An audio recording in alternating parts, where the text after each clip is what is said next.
এই যে ডালিমের রসগুলা, এই ডালিমের রসগুলো আমাকে খেতে দিতে হবে। তাহলেই ডালিমের রসগুলো খেতে দিতে হবে। আর তোমার ওই পুকুরে আমাকে পানি ছাড়তে হবে, ওনার পানি ছাড়তে দিতে হবে। তারপরে কি করবো আর, তো করার পর আমি রাজি হয়ে গেলাম।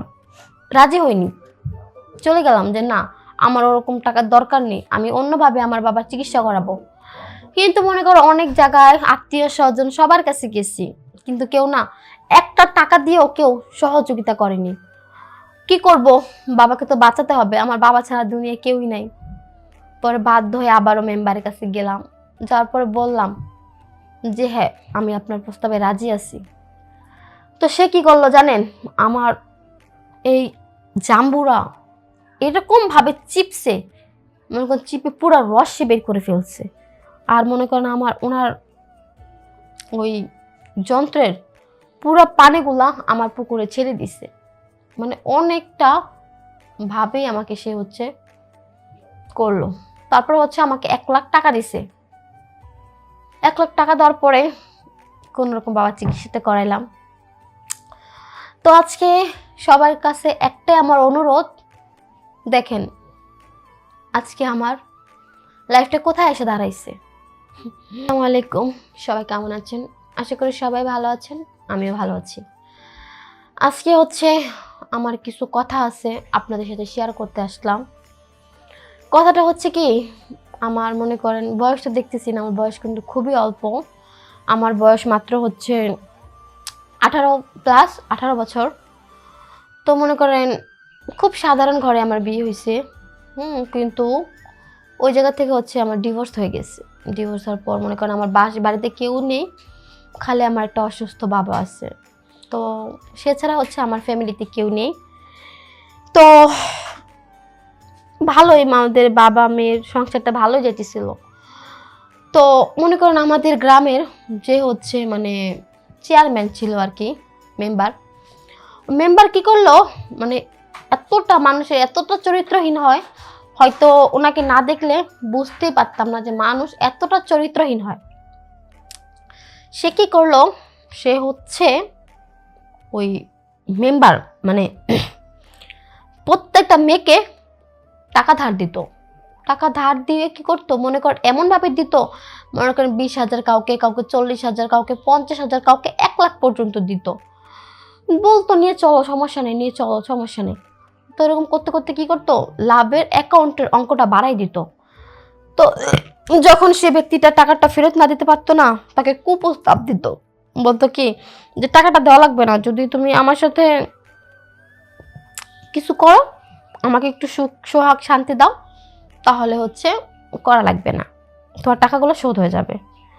মানে এরকম করতে করতে পুরো গ্রামের আমাদের একটা মেয়ে কেউ বাকি নাই যে তার সাথে শারীরিক সম্পর্কে লিপ্ত হয়নি।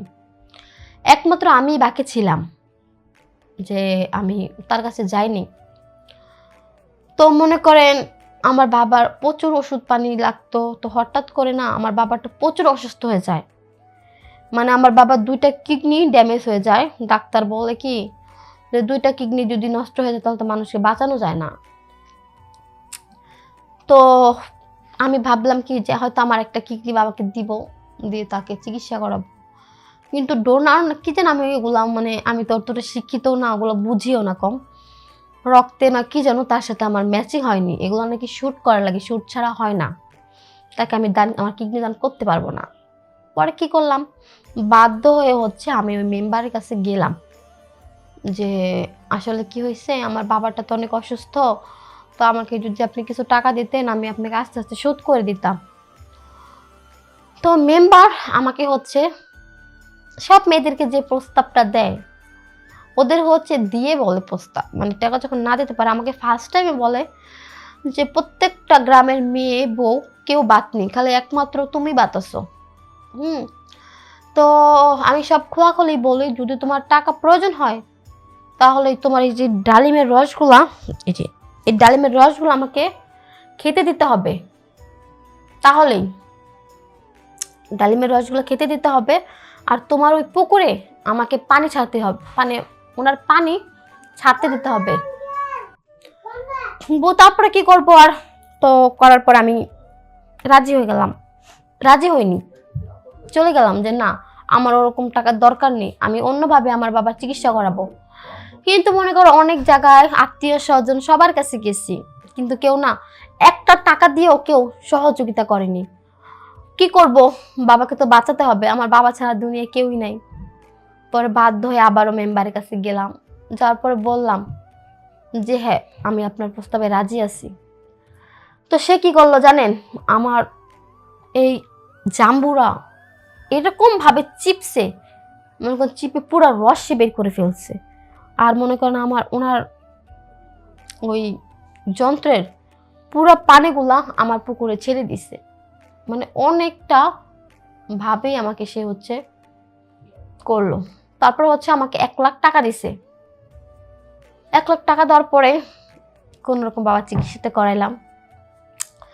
তো আজকে সবার কাছে একটাই আমার অনুরোধ, দেখেন আজকে আমার লাইফটা কোথায় এসে দাঁড়াইছে।